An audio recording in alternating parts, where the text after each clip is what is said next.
আসসালামু আলাইকুম। এই মুহূর্তে আপনাদের সামনে একটা বিরাট বড় খবর নিয়ে স্টুডেন্ট ঐক্য, ছাত্র পাওয়ার ইউনিটি আজকে আমরা লক্ষ্য করলাম।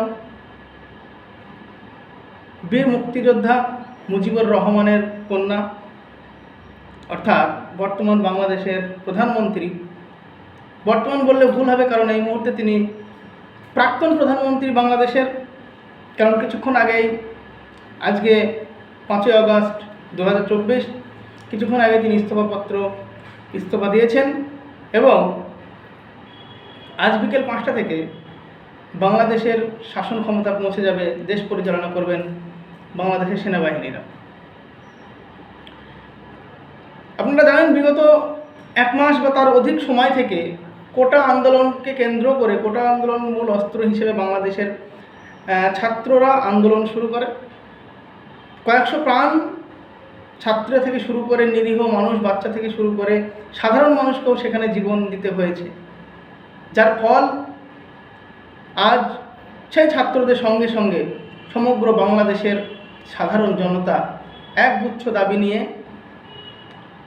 শেখ হাসিনার দরবারে পৌঁছায়, রাজপথে তারা নামে।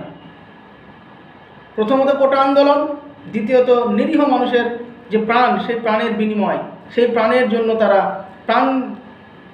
কী কারণে তারা নিরীহ মানুষের এত প্রাণ নিয়েছে তার আন্দোলন তারা প্রখর থেকে প্রখর করে তুলেছিল। এবং একটা সময় বাংলাদেশের যে ছাত্রলীগ, শেখ হাসিনার যে ছাত্রলীগ, সেই লীগ আস্তে আস্তে এই সাধারণ ছাত্রদের সঙ্গে একাংশ জুড়ে যায় এবং আন্দোলনটা আরও বৃহত্তর থেকে বৃহত্তরে পরিণত হয় এবং শেখ হাসিনা বাধ্য হন মাননীয় প্রধানমন্ত্রী বাংলাদেশের তিনি ইস্তফা দিতে।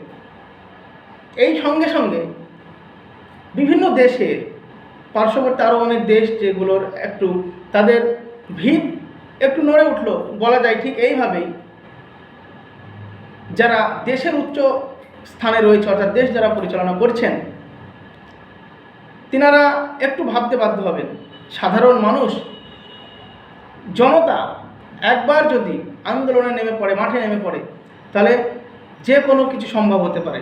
দেশের প্রধানমন্ত্রী থেকে দেশের সমস্ত কিছু, যে কোনো কিছু তারা জনগণ করতে পারে। তাই সমস্ত দেশের চীনা মানুষ, আমার ভারতবর্ষের এবং বাংলাদেশের মানুষ আজকে দেখলো, সারা পৃথিবীর মানুষ আজ দেখলো ছাত্রদের ইউনিটি, ছাত্রদের ঐক্যবদ্ধতা, কত ক্ষমতা। যাই হোক, আপনারা প্রত্যেকেই জানতে পারবেন, সোশ্যাল মিডিয়ার মাধ্যমে অনেক কিছু তথ্য পাবেন। ততক্ষণ আপনারা ভালো থাকবেন, সুস্থ থাকবেন। ছাত্র সংগঠন জিন্দাবাদ। জয় হিন্দ, জয় বাংলা। ভালো থাকবেন।